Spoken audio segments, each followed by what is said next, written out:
Greetings, ladies and gentlemen. I'm Joseph Attic, Executive Chairman of ID for Africa. I'd like to welcome you to the final session of the ID for Africa Marathon, which has been going on for the last 3 days. It's definitely been a marathon. It's been intense. It's been very interesting.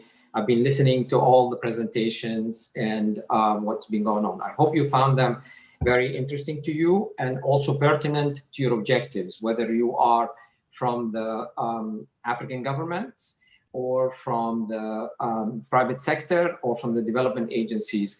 What we try to do is try to give you an overview of some of the innovations that are now available. If I had to sum up the meetings or the marathon in a few words, I would say we saw a lot of diversity and choice. So in a way, it indicates that the marketplace is a healthy marketplace, not dominated by one or two players, but in fact, as end users, the customers will find choice. They will find plenty of vendors that can provide them similar technologies or alternative solutions that will achieve the same. And that's the great objective, to allow you to have choice. So that came loud and clear throughout these 3 days. I hope you felt that and you saw that as well. So what we're going to do now, we're going to run the fishbowl. The fishbowl is a session that we usually do in the annual general meeting, the physical ones, which sums up some of the discussions that we've had. But more importantly, it gives you, as the audience, the opportunity to step up to the panel and be the panelists. There are no panelists, but you are the ones who are going to be on the panel. We've waited a little bit because there was a confusion about the link to get on the Hoover, from the Hoover to the Zoom platform. I hope that has been straightened out and that those who are planning to attend have made it here. But in any case, we will be going on for a couple of hours and we will be warming up and bringing in people to the panel. So please, if you have something to say, please raise your hand when I ask you to do so, or even at any moment in time, raise your hand and an operator will reach out to you, prepare you to bring you to the panel. So use that as the main platform. You can ask questions, but at the end of the day, really, we want to hear you. We want to hear your voices. We want to hear you participating live on the panel. However, before we start the fishbowl, I've asked Dave Gerulski from Integrated Biometrics, which is our platinum sponsor, one of our platinum sponsors for this event. I asked him to give us a speech or a presentation that I'm hoping would be a fire starter, something that could be striking, controversial, something that would promote a discussion related to where we are today in the aftermath of the COVID pandemic and what the choices that are available for technologies for identification. So without any further delay, we'll ask Dave to come on board. He will give his speech. I'll get off and then I'll come back and we will kick off the fishbowl with a small poll asking you to propose topics and then vote on them so that we can address them in the highest order, in the order of your choice. Okay, so operator, could you please bring in our first element of the day, which is a fire starter speech from IB, Integrated Biometrics. Ready? Hi there. Today we have Unmistakable Identity, Irrefutable Results. Why fingerprint biometrics remain the ultimate choice. Good day, delegates, partners, and friends. And a bright and cheerful good day to you, Dr. Attic.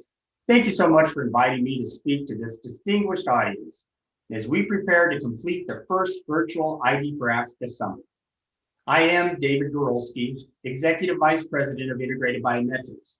This is my fourth ID for Africa, and I've enjoyed them all, both in person and virtual. Who would have thought that part of this year's ID for Africa would be coming to you from Atlanta, Georgia, here in the United States? You probably know Integrated Biometrics as IB, or you might recognize us by our products, which are all named after fictional TV detectives: Kojak, Watson, Sherlock, Columbo, Dano, and 5 others. It's also likely that you know IB because you've used one of our fingerprint sensors. There are tens of thousands of our sensors operating in countries throughout the African continent, helping to protect your borders, securing your boat, and managing your health needs. Our innovations delivered into Africa are the same safe, rugged, innovative solutions that provide unmistakable identity around the world. There's that word, unmistakable. When you consider identity, the word unmistakable is essential to the conversation. You don't want good enough. Is a 90% match good enough? How about 95%? 99% seems pretty good, doesn't it? But what if it's your child being matched in a healthcare database? Maybe he or she is allergic to a certain vaccine. Is a 99% match good enough then? Or how about when a known terrorist boards a plane? How do you feel about 99% accuracy in that case? That's why the word unmistakable must be the bar we set. Now today I'm going to address three key elements of fingerprint biometrics and why they remain the ultimate choice for delivering the vision Dr. Attic and the ID for Africa movement have started. Those three elements are reliability, availability, and affordability. In addition, I'll address my favorite topic, innovation. Now, I was recently asked if COVID-19 would be the death of tactile fingerprint sensors. Tactile meaning fingerprint sensors that you touch. Well, maybe for some vendors. But if your solution provider, like IB, is a technology innovator, then the answer is an absolute no. Tactile fingerprint sensors are the most reliable, most available, most affordable solution for biometric identity projects. And innovation is making them safer as well. So let's start with reliability. Fingerprint biometrics are as unique as the individual. This has been proven over the last 130 years. The first modern classification of fingerprints based on minutiae was developed by Sir Francis Galton in 1892. Galton used latent fingerprints to distinctly identify individuals. His system, and later that of Sir Edward Henry, are responsible for the classification of billions of images. This is one of the reasons why tactile fingerprints remain the #1 biometric resource in the world.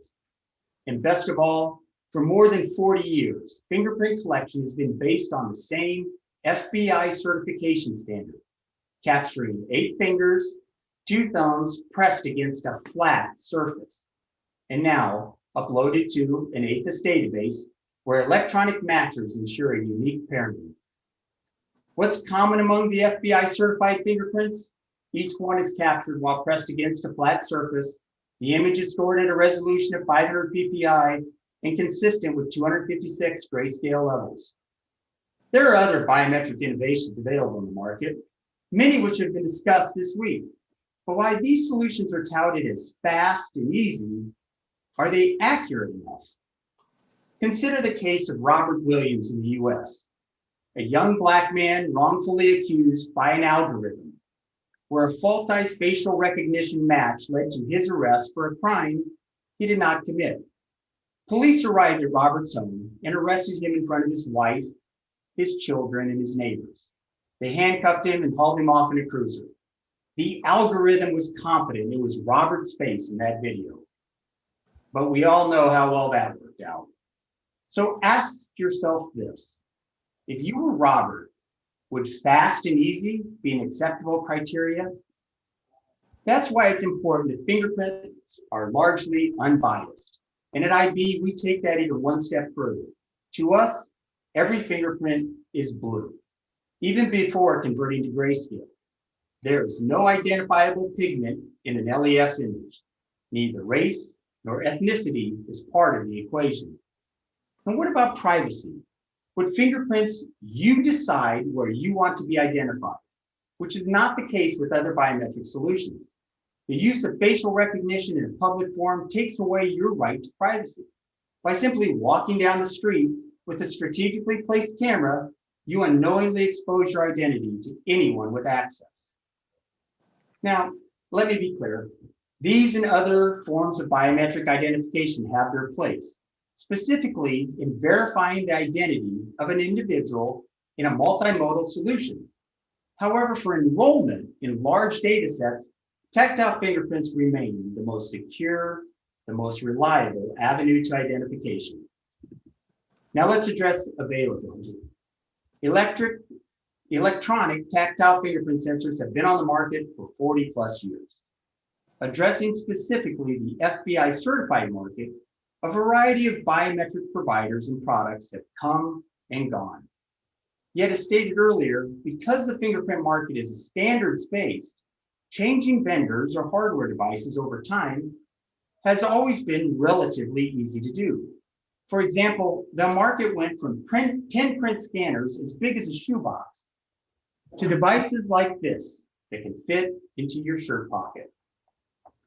And not only did the size of the devices change, but they also became smarter, faster, more durable, and now safer. To the government and commercial procurement attendees, I offer another reason why working with solutions based on standards such as the FBI Appendix F certification for enrollment is advisable. There are dozens of fingerprint sensor providers with compliant solutions, which means no single vendor can hold you hostage. What does this mean? It means that if for some reason you're not satisfied with your fingerprint biometric provider, then pick another one. Your database has been filled with fingerprints that meet a global standard. You have a choice of fingerprint sensors, fingerprint collection devices, fingerprint matching solutions, and APHIS databases because they are all standards-based. Interoperability is key. Don't let yourself get vendor locked by an overall solution that is only available from one company. Make sure your data is portable, readable, and matchable by other vendors. Okay, so finally we come to affordability. Because of their widespread availability, tactile fingerprint solutions are affordable and available in all sizes and configurations. Many organizations already have an APHIS database filled with biometric data based on fingerprints. Imagine the extra costs in manpower to acquire new biometric modalities, let alone the new equipment needs. In recent years, fingerprint biometric enrollment, verification, and identification have become truly mobile, thanks to innovative vendors who have built devices that can enroll 10 prints in a handheld solution, are rugged enough to toss into a backpack for travel, and require so little electricity that they can run for hours without recharging. Enrollment systems today no longer require a pickup truck and a trunk. 10 print devices are available in small cases and in tablets. And what's most amazing is that the entire solution, including tablet, printer, and camera, costs less than the standard desktop device from just 5 years ago. By taking the sensor to the customer, acquisition costs have dropped dramatically. Now, tactile sensors are making Dr. Attic's dream of identity for all a reality because innovators like IB and our partners have created field-ready devices that are accurate, reliable, and affordable. So now that we've addressed those three areas, let's move on to my favorite topic, innovation. Tactile fingerprint systems today are mobile, more secure, more accurate, faster, and safer than ever before. Let's look at some highlights. More than 10 years ago, IB introduced light emitting sensor technology, also known as LES. LES uses extremely low levels of electricity and electroluminescent particles suspended in a film to produce a high-resolution image. When a finger touches both the platen and the bezel, it acts as a conductor and generates the fingerprint on the bottom of the film. Let me say that again. LES uses extremely low levels of electricity and electroluminescent particles suspended in a film to produce a fingerprint image. I repeated this because the inherent design of LES sensors that many integrators are incorporating in their devices today, such as BioRugged, Coppernic, Technocrat IT, Laxton, and Credence ID, along with many others, have a distinct safety advantage over all other non-LES technologies. But I'll get to that in a few minutes. LES removed the need for heavy, fragile glass prisms and glass platinums. Power consumption is dramatically reduced due to the absence of the light required for illumination.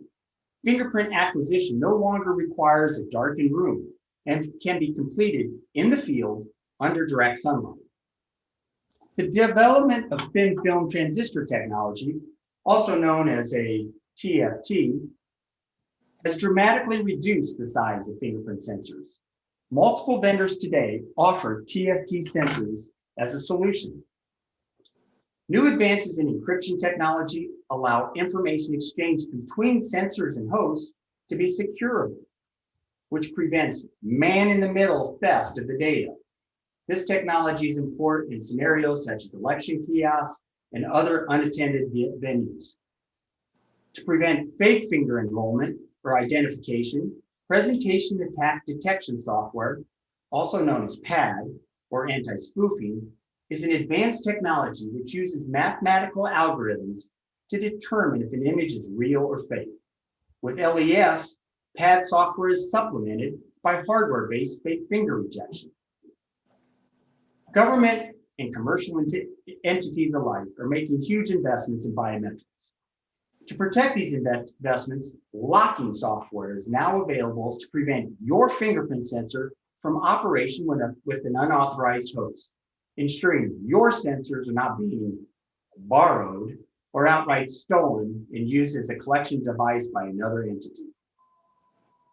Advances in software algorithms are replacing expensive silicon pads to capture hard-to-collect prints from dry fingers, often associated with older subjects and where fingerprint enrollment and verification are maintained in very dry or arid environments, or in unfavorable conditions, such as immediately after debarking from a plane. Each of these innovations on their own are impressive, but let's address the most important topic of the day, safety. Now, I've hinted throughout this presentation that touching a fingerprint sensor is safer today than ever before. The pandemic has increased awareness of transferring diseases by contact with public objects. When considering identification at borders or during elections, hundreds of individuals can contact the same device over and over again, with little or no cleaning between touches. And though both the CDC and the biometric industry recommend washing or sanitizing your hands after touching such devices, there's no way to guarantee that will happen. So nothing would be better than for the device itself to have the ability to eradicate bacteria and viruses on its own. Let me introduce you to two new, very different solutions that address two very different microbial threats. The first is a new antibacterial coating that has been used in hospitals and is now being applied to the fingerprint sensors to prevent the growth of bacteria. Even though these are effective at killing dangerous bacteria such as E. coli, they will not kill COVID-19. So what can kill COVID-19 and possibly future viruses? Well, in 2020 alone, billions of dollars were spent globally researching technologies to kill the COVID virus. And one of the proven solutions is the use of extremely low electrical fields that produce charged particles, which in mere seconds literally pull the cell structure of the virus apart. In May of this year, scientists at the University of Indiana's Department of Infectious Diseases discovered that an electrically charged face mask killed COVID-19 virus on contact. So after learning about that breakthrough, IB's chief scientist, Fred Fry, began working with scientists at the University of Missouri's Infectious Disease Center to prove that IB's LES fingerprint sensor could have the same effect. His theory is that because an electrical field is present on the platinum bezel, it too could actively kill COVID-19. Now, While the research report is not yet complete, I can say with confidence that the technology to actively kill the virus, where your hand makes contact with the sensor, is sound. And IB will make an announcement as soon as the official report is out. Just think about this for a minute. If our theory is correct, then the safest thing you can touch in public would be an LES fingerprint sensor. Ironic, isn't it? And if that news isn't exciting enough, consider this. We're not talking about having to develop a new device.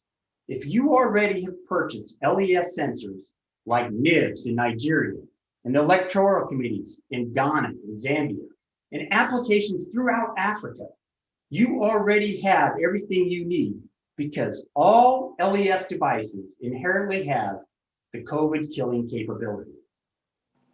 With that, let's do a quick review. I've talked about 3 specific benefits of tactile fingerprint sensors: reliability, availability, and affordability. I then addressed new fingerprint innovations that make these 3 benefits even more compelling, including presentation attack detection, encryption, and locking technology, and safer devices through antibacterial coatings, and most importantly, active antivirus technology. And there it is, unmistakable identity, irrefutable results. That's why fingerprint biometrics remain the ultimate choice. Or as I like to say, unmistakable ID, unmistakably IB. Thank you, Doctor.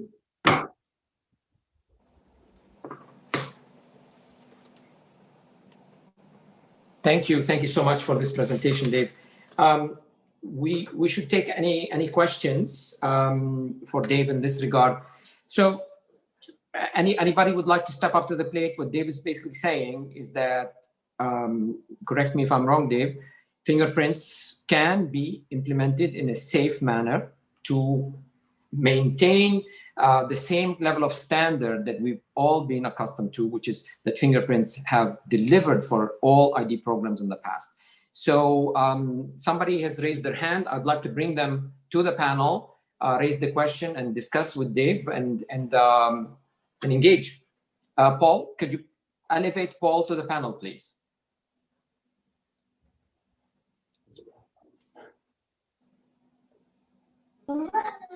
Thank you so much, Dr. Atik. Hello, Good to Paul. see you again. Where are you coming from? I'm from Nairobi, Kenya. So today you're coming from Nairobi, Kenya. How is the weather there? Well, it's a bit cold, but not so bad, manageable. I mean, the fever of the year ending is what is keeping us warm. I see. And the COVID, any developments? Are you guys beyond that or not? Not really. I mean, in the last few weeks, the positivity rate has been quite high, slightly above 10. But we are hoping for the best. There's a lot of public awareness on the importance of observing the COVID-19 regulations. Restrictions, yes. Mm-hmm. Yeah, and we are trying. I see your son is also trying as well. Yeah. Anyway, Paul, do you have a question or comment for David? Yes, I have a question related to Dave's presentation. That was a great presentation around fingerprint-based biometrics. But I think the biggest challenge will be user perception, especially probably in a healthcare setting, because people have been accustomed to believe that COVID-19 is all about touching infected surfaces. So like in a healthcare setting, using biometrics or fingerprint biometrics for identification will still be a big challenge because of fear of the unknown and just perception and thinking. What's your suggestion, Dave, on how best this could be addressed? Well, thank you for the question. That's a great question. And it's true, you know, education is the #1 topic on getting people to understand what is safe and what isn't. And this is going to be a project, not just based by, provided by IB, but it's going to be IB, our partners, and actually the government agencies and other organizations that are implementing these types of technology. Together, we are all going to have to work so that we can help educate the public so that they can feel more comfortable about going back and touching a fingerprint sensor again. That's a good point. And I also think maybe some acceptability and feasibility test around the technology would be great. And definitely, I'd be willing to work on you on such an idea in Nairobi, Kenya. I mean, Paul, does the context where you're working, which is in the healthcare, what kind of biometrics are you guys using today? If you're not using fingerprints, even before COVID, what do you use? Fingerprints was the thing, but there have been a few pilot projects around iris with unique challenges, definitely. Okay, so fingerprints have been, and I know that you've done a lot of research on the use of fingerprints for infants, for young children and infants. Maybe a question we can take to Dave. Dave, Paul's research had indicated that high resolution sensors could help create a platform for fingerprint capture of infants and children. Is that the direction that the innovative folks at Integrated Biometrics have been exploring, or you're focused simply on delivering to the adult fingerprint community? Dr. Attic, great question. Actually, Integrated Biometrics has a white paper already based on this topic. Mm-hmm. And not only do we have a white paper, but we have an excellent little sensor called Dano that is really great for capturing small children's fingers. It's small, it's easy to get the finger around, very high resolution. And we would love to work with Paul and provide him with some samples and let him do the testing on his own. We found that newborns are still a little tough to capture. Their fingers are very, very wet, and the ridges are not very strong. They're very malleable. But we've discovered that within just a few months, picking up a child's fingerprint image is very easy to do on our devices. So we'd be happy to work with Paul or other organizations that want to test. And I'd be happy to provide some free sensors to them to work with. That sounds like a great idea. One of the unique challenges we faced with our studies in infants is the desire for an integrated device, because one point of failure, because we set this up with healthcare providers who are non-techies, connecting and setting up was one of the weak points of the system. So are you thinking about an integrated, probably Android-based device for this setup for the infant biometrics? Yes, in fact, you can do it as simply as attaching a Android phone directly to the Dano device. But we have some great partners that, IB, we build sensors. That's our expertise, and that's what we work on in the world. We have great partners that build actual devices and applications, including the matching, the middleware, the databases. And we can certainly hook you up with somebody like that who already is really thinking about the total solution to solve this problem. Thank you so much. That's a great opportunity to look forward to. Thank you, Paul. I hope we can arrange for a collaboration between you and the innovative folks at Integrated Biometrics. Thank you, Paul. Thank you so much, Dr. Attic. We have another question, Dave. Just to emphasize, join the conversation. If you have a question for Dave and you want to join the discussion about contactless versus contact biometrics and how fingerprints could continue to be an important element of your programs, come on the panel. We'd love to hear from you. The question from Melissa. Melissa, are you available on video? We can promote you to the community so we can hear what you mean by this question. Otherwise, I'll ask it to Dave. So Melissa, if you're there, please raise your hand so we can promote you. In the meantime, Paul, thank you very much. And I'll mention the question to Dave in reading. Hopefully, Melissa will be will be joining us. Otherwise, Dave, you can answer that question. Melissa was asking, can you mention the virus killing capacity again on the devices? They seem to be intrigued by that. I was intrigued by that as well. When will the research be available and published? Thank you. Okay, so this is the interesting part about this new discovery. I would recommend any of you go out and Google the killing COVID with electricity and face masks. There's some great research out there from the University of Indiana that is what spiked our interest in this technology. And so, as I mentioned, it's by the way that we natively produce a fingerprint image. IB's uses a different technology than nearly every other technology out there. We actually use this film, and the film has electroluminescent particles in it. And when you put your finger on one of our devices, it has very low, very safe, you can't even feel it, electrical charge going through the bezel and the platen. And when you put your finger on it, you actually conduct an electrical field that creates the image. And as I said in my presentation, the beauty of this is if you're already using an LES technology sensor, it's already doing this for you. Now, what IB is working on at this point is we're working with the University of Missouri to get the official report that is written that states, like the mask in Indiana, that the electrical part of IB will actually kill the virus. Viruses have a cell wall, and it has ions in it, and when they're put around electrical charges, they actually pull the cell apart. Kind of like when you have two magnets. And some magnets you pull together and other ones are separated apart. That's what is happening with our technology. So you don't have to wait for our products to come out in 6 months or a year to do this. They are already doing this in the field today.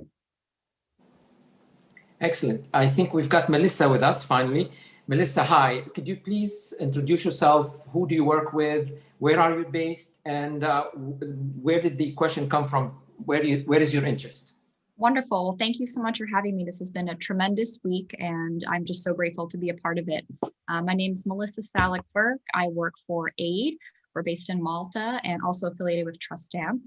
And right now I'm currently in the US participating, and it's been a great week. So the reason why I was asking this question is because I've just been tracking COVID significantly and really been paying attention to all of the presenters' research around how they're trying to mitigate this as they go into the field and use their technology.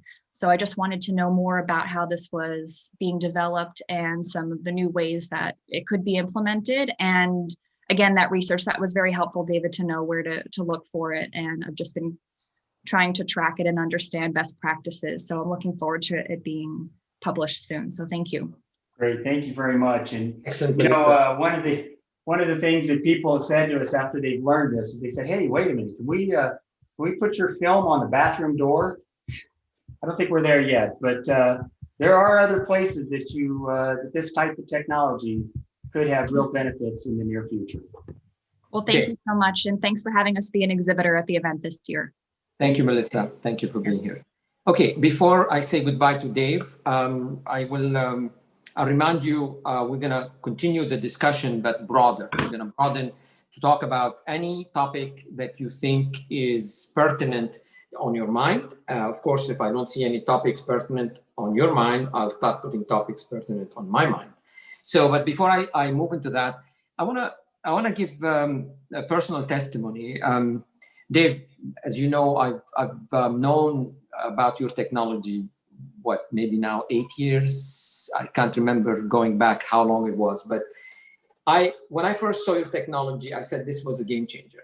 And what I saw in it was not, we were not in the era of COVID. We were in the era of inclusion. We were desperate to basically change the game by creating devices that would allow us to capture the fingerprints of the missing billion. I mean, giving a device in the field, something that has the low power consumption, and has the ability to have a form factor. It's not like in the days when you have huge devices.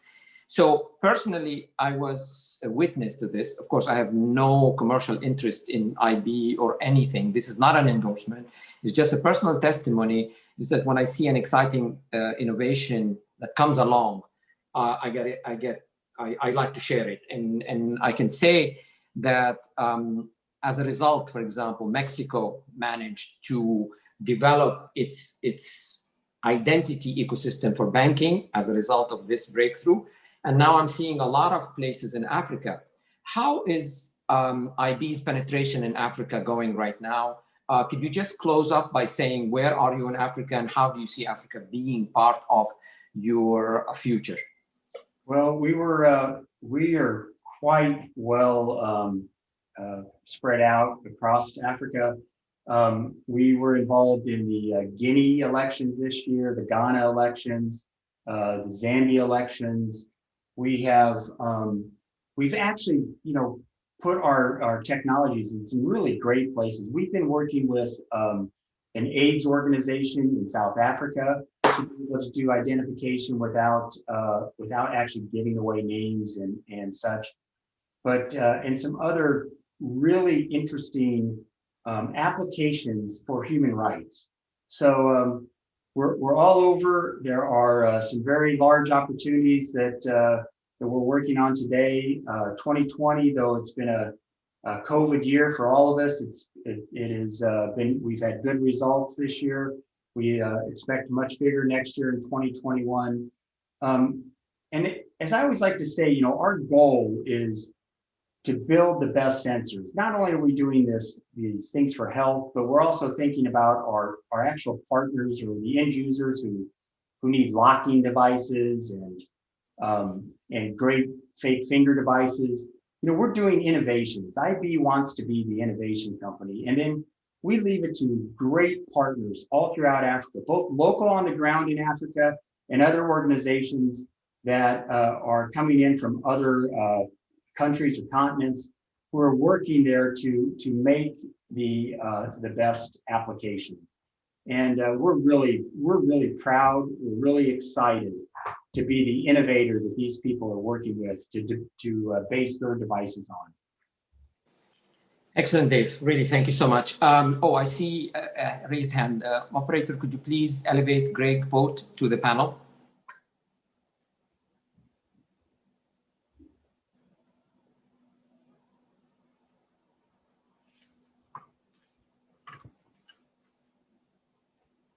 Greg, can you hear me?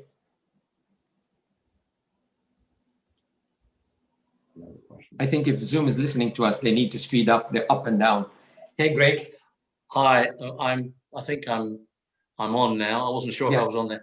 Yes. Yeah, I've listened to all the sessions over the last 3 days, and I've just got a point to make that I've heard so many presentations by solutions providers around mobile identity and digital identity via mobile.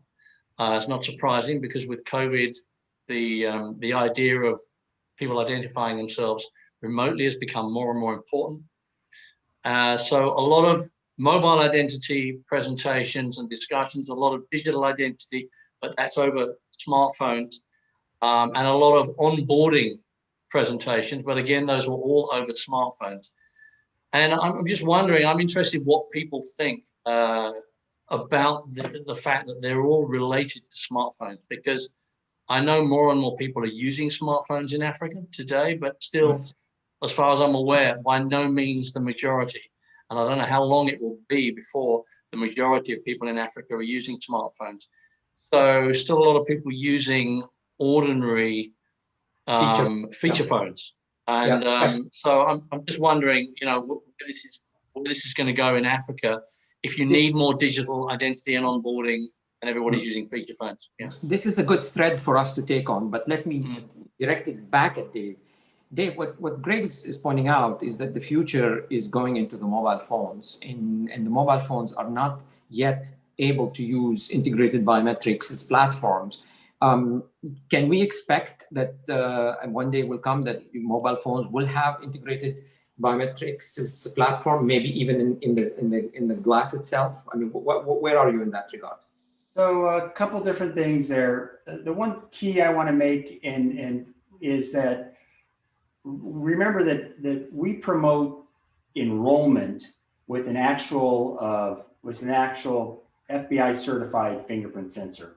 So that's the first part. You know, being able to use mobile phones for either touchless applications or touch applications is great for verification or identification. And still not right for the actual enrollment. So enrollment needs to be done somewhere.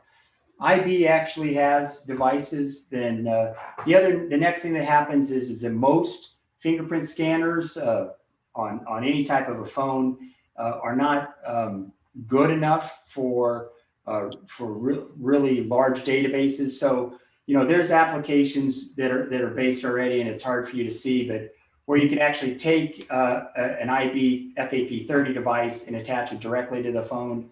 So that's another way. But it's the providers out there, our partners, who are building these tablets that are just wonderful for taking and acquiring fingerprints for enrollment.